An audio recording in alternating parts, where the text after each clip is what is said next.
qu'aujourd'hui je vais parler de deux de mes passions, le paranormal et les chats. Et oui, j'avoue, j'adore les chats, tous les chats, chats de gouttière, chats de salon, angora turc, persan.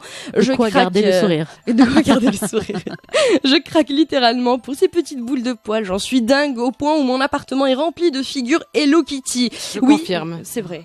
Elle peut vraiment confirmer. Il y a des Hello Kitty partout. Si vous voulez faire plaisir, tu as des petits jouets. J'ai des jouets. Petite collection. J'adore tous les petits gugus, soit les mignons, soit les Hello Kitty, soit les. Vous voyez ce genre de jouets que vous recevez quand vous partez les à un œufs surprises.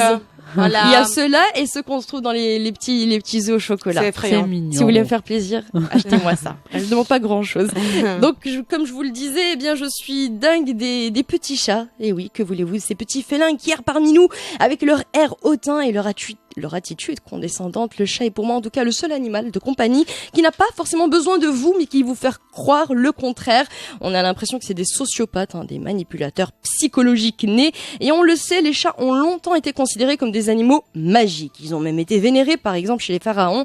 Quand un chat mourait, eh bien on se rasait les sourcils en signe de deuil. Et pendant longtemps, on a cru que les chats étaient dotés de pouvoirs extraordinaires. Il y en a un surtout qui est réputé pour ça, surnommé le chat d'argent, le chat beauté ou encore le matago ou le mandrago.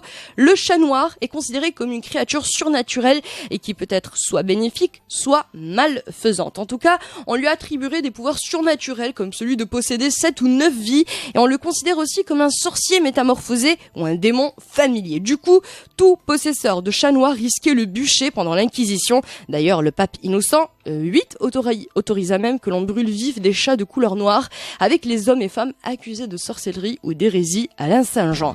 Et c'est pour vous dire à quel point en fait on a peur. Changeons de sujet. Changeons de sujet, c'est parti. Et si on sortait? L'agenda du week-end. Avec Bouchra. Allez, pour les bons plans pour ce week-end. Et oui les amis, on arrête tout, on tend bien l'oreille car j'ai pour vous plein de petits plans sympas pour ce week-end. Humour pour commencer avec le spectacle de Norman. Et oui, le youtubeur le plus timbré de la place a lancé son propre one-man show qu'il a rebaptisé Webman Show, jeu de mots. Et il ne faut pas rater son spectacle, ça se passe ce soir et demain soir au studio des Arts Vivants à Casablanca. Et musique à présent les filles avec les Namaz Pamouz, un groupe français pop-folk assez chouette. Ils se produisent demain soir à l'Institut français de Casablanca, toujours à 20h30. Au menu, une joyeuse cacophonie sonore et des textes poétiques et engagés, ça vaut vraiment le détour. Retour à Tanger mes petits chéris avec une belle soirée qui se profile demain au cinéma Riff, thématique Love and Revenge. Ça promet. Au menu demain, concert visuel alliant musique électronique et montage vidéo en temps réel. Le concept est assez original. Le compositeur Raïs Beck et le vidéaste La Mirza racontent le monde arabe en s'emparant de chansons et de films de l'âge d'or de 1940 jusqu'aux années 90. Un événement très chouette à ne pas rater.